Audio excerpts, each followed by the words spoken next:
नमस्कार, आपके साथ मैं हूं सुरभि शर्मा। यूपी की सियासत में अब दिल्ली के बाटला हाउस एनकाउंटर की एंट्री हो गई है। अपने विवादित बयानों के लिए मशहूर मौलाना तौकीर रजा ने एक बार फिर से विवादित बयान दिया है। बरेली में तौकीर रजा ने कहा कि बाटला हाउस एनकाउंटर में मारे गए लोग आतंकवादी नहीं बल्कि शहीद थे।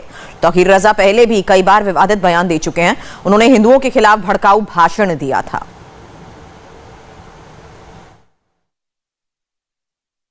2009 में जब मैं कांग्रेस के साथ खड़ा था और 2009 में जब मैंने कांग्रेस को जिताया था, उस वक्त मैंने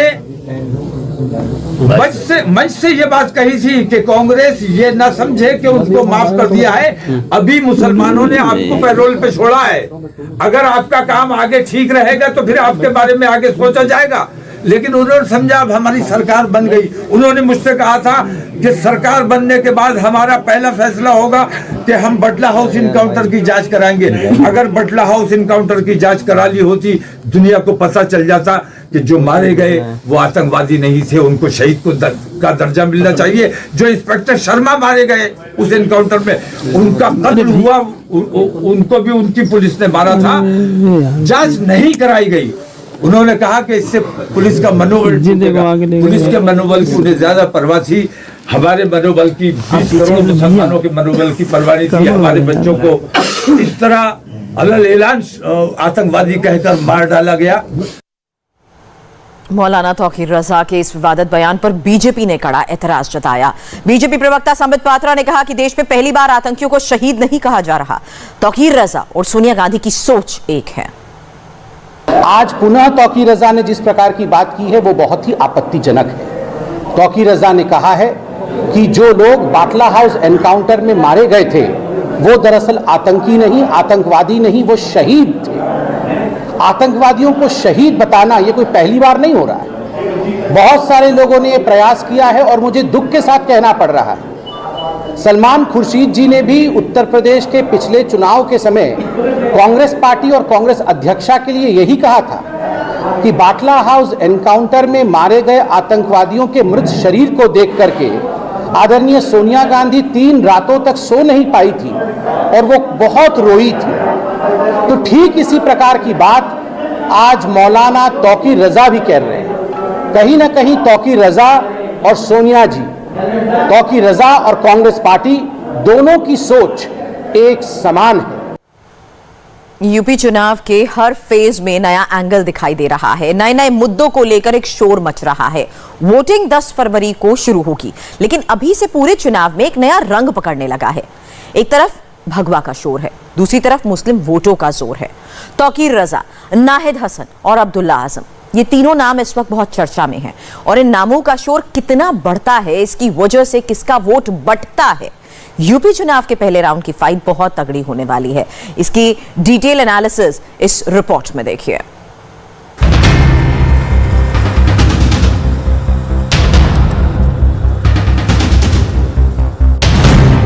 यूपी में हिंदू किस तरफ है, मुसलमान किसे जिता रहे हैं? क्योंकि कांग्रेस में शामिल हुए तौकीर रजा का वायरल वीडियो ध्रुवीकरण की हवा तेज कर देगा। क्या ये यूपी चुनाव को शुरुआत में ही पलट सकता है? खास तौर से कह रहा हूं, मुझे उस वक्त से डर लगता है जिस दिन मेरा ये नौजवान कानून अपने हाथ में ले लेगा। हाँ, वीडियो हो गई कंप्लीट हो गई। जिस दिन ये नौजवान ये कानून हो गया और कानून अपने हाथ में लेने पर मजबूर हो गया तो तुम्हें हिंदुस्तान में कहीं पनाह नहीं मिलेगी। याद करिए, यही वो मौलाना तौकीर रजा खान है जिन्होंने सीएए के समय कहा था हम तो अल्लाह वाले हैं, हम तो अल्लाह वाले हैं, हम चाहेंगे तो खून की नदियां बहा देंगे। क्या योगी आदित्यनाथ की 80-20 वाली लाइन ने पश्चिमी उत्तर प्रदेश में असर दिखाना शुरू कर दिया है? सवाल है कि कैराना से लेकर पश्चिमी यूपी की हर सीट पर क्या ध्रुवीकरण का फैक्टर ही काम करेगा और सुपर स्पीड से करेगा? इन्होंने लगाया मेरे ऊपर कि मैंने हिंदुओं को कहा कि तुम्हें भागने की जगह नहीं मिलेगी। मैंने ये कहा और ये बात मैंने कही, मैंने उन लोगों के लिए कही जिन लोगों ने 20 लाख मुसलमानों का कत्ल करने की बात की थी। उन लोगों को मैं आज भी कहता हूं कि उन लोगों को हिंदुस्तान में भागने की जगह नहीं मिलनी चाहिए। उन लोगों का ठिकाना जेल होना चाहिए। और दो लोग जेल जा चुके हैं, बाकी जो उसमें एक ही साधु था, बाकी सारे के सारे उस अधर्म संसद में राक्षस थे। मौलाना तौकीर रजा का कांग्रेस में जाना, इसको काउंटर करने के लिए सिग्नल अखिलेश से भी मिला है।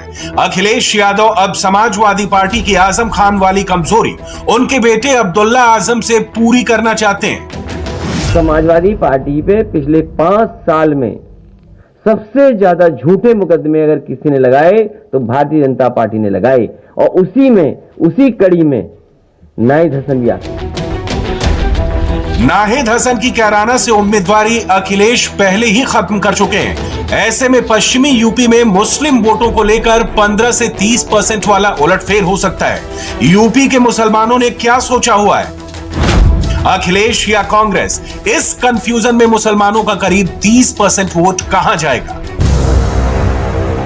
पश्चिमी उत्तर प्रदेश की करीब 100 सीटों पर मौलाना तौकीर क्या कर सकते हैं? इसके लिए कांग्रेस में उनकी एंट्री के पीछे गणित को समझना होगा।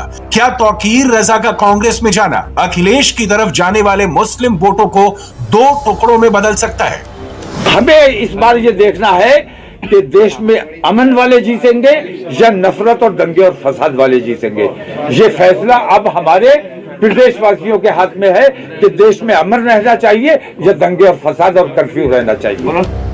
तौकीर रजा भाईचारे और अमन की बात कर रहे हैं, लेकिन बीजेपी से जुड़े नेता तौकीर रजा का 1 मिनट का ये भड़काऊ वीडियो वायरल कर रहे हैं। मैं गांव-गांव जाता हूँ, बस्ती देखता हूँ, मैं देखता हूँ मेरे नौजवानों के दिलों में कितना गुस्सा पनप रहा है। मैं डरता हूँ उस वक्त से जिस दिन मेरे नौजवान ये गुस्सा फूल पड़ा, जिस दिन मेरा नौजवान मेरे कंट्रोल से बाहर आ गया, जिस दिन मेरा कंट्रोल इन नौजवानों पर से खत्म हो गया। मुझसे बहुत लोग कहते हैं ये तुम तो बुज़दिल हो गए, तुम तो कुछ करना ही नहीं चाहते, लेकिन मैं कहता हूँ कि पहले मैं मरूंगा, बाद में तुम्हारा नंबर आएगा।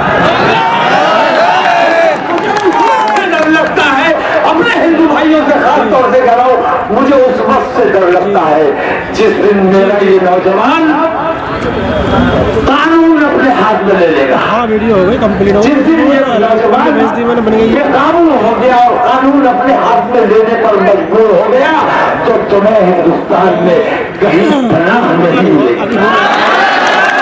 आज ये सवाल उठता है कि आखिर ये मौलाना तौकीर रजा खान साहब कौन है?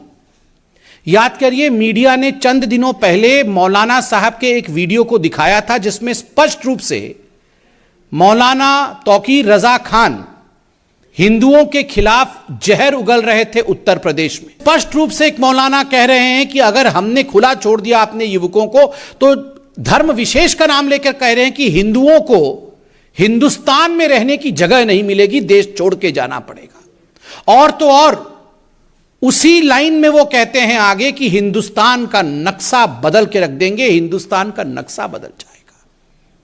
हिंदुस्तान का नक्शा बदलने वाले लोग, जिन लोगों के मंसूबों में इस प्रकार की कारसादी है कि वो हिंदुस्तान के नक्शा को बदलना चाहते हैं, कानून की व्यवस्था को पलटना चाहते हैं, स्वाभाविक रूप से वैसे लोगों का समर्थन कांग्रेस पार्टी लेती है। ये कोई कांग्रेस पार्टी के लिए नया विषय नहीं है।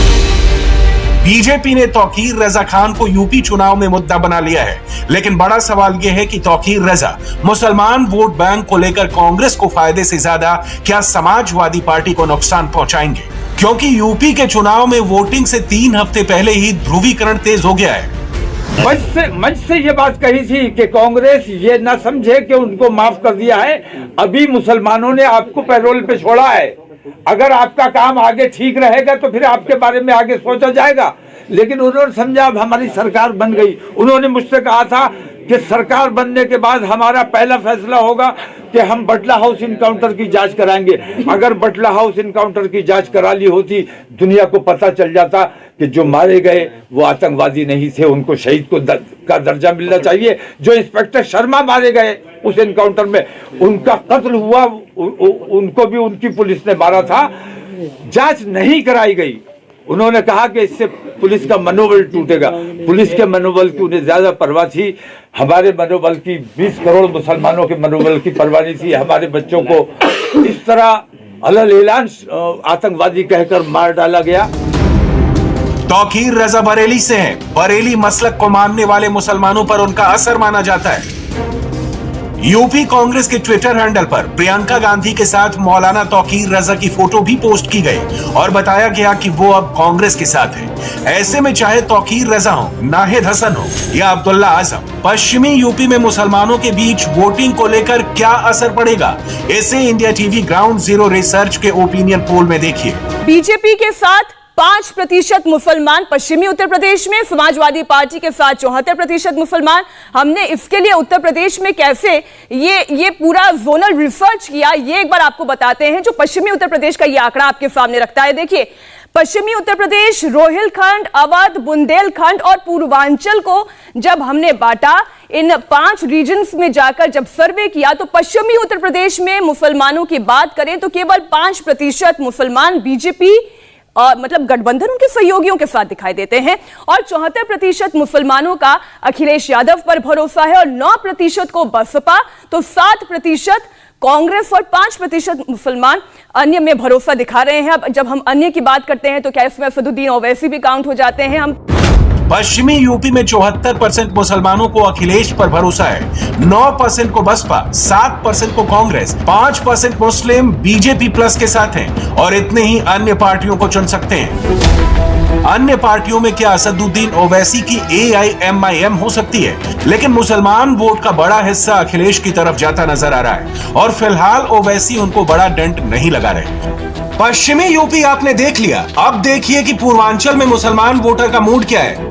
समाजवादी पार्टी गठबंधन को 74% वोट मुस्लिम मतदाता का पूर्वांचल में मिलता दिखाई देता है। यह भी वही बॉल पार्क फिगर है जो कि आपको ओवरऑल पूरे उत्तर प्रदेश के फिगर में दिखाई दिया था, लगभग 75-77% के आसपास। तो ट्रेंड वही है कि मुस्लिम वोटर ने यह फैसला किया है कि वो अखिलेश यादव की साइकिल का बटन दबाएगा। बसपा को 8% वोट पूर्वांचल में मिलता हुआ दिखाई दे रहा है। कांग्रेस पार्टी को 6% कांग्रेस पर भरोसा कर पा रहे हैं मुस्लिम मतदाता और अन्य 7। यहां AIMIM ज्यादा पढ़िए क्योंकि असदुद्दीन ओवैसी बहुत जोर लगा रहे हैं। तो यह है आपके सामने इस वक्त की पूरी तस्वीर।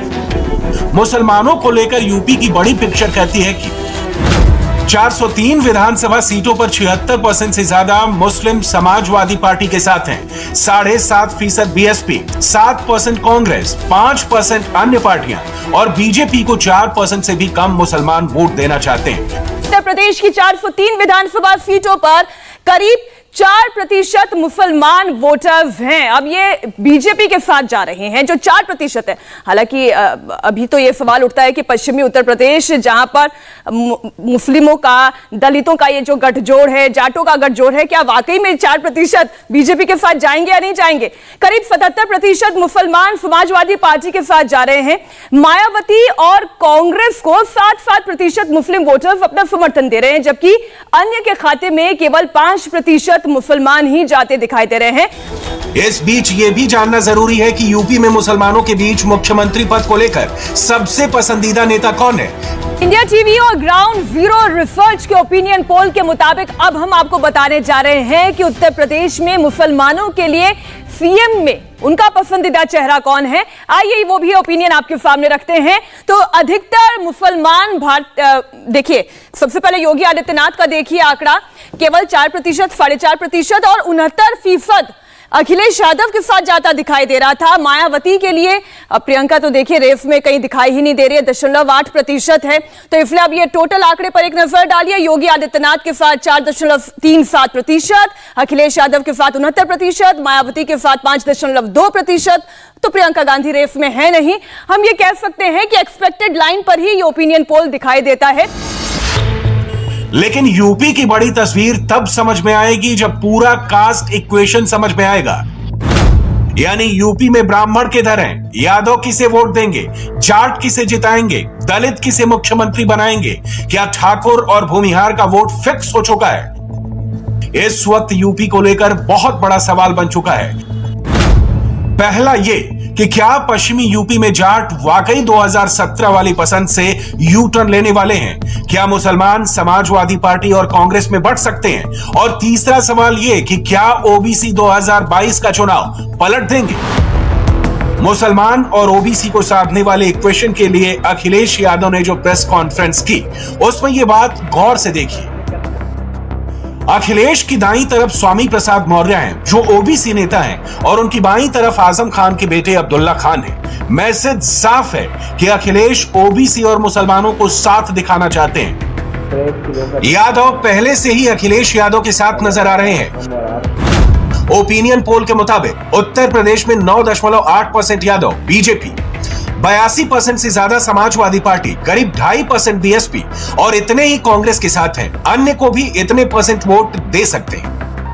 अखिलेश जानते हैं कि उनके साथ यादव वोट हैं, मुस्लिम वोट भी हैं और ओबीसी साथ आए तो फायदा का लेबल उन्हें बहुमत तक आराम से ले जा सकता है। लेकिन ये तीनों समीकरण साधना अखिलेश के लिए चुनाव करीब आते आते थोड़ा चैलेंज भी बनते जा रहे हैं।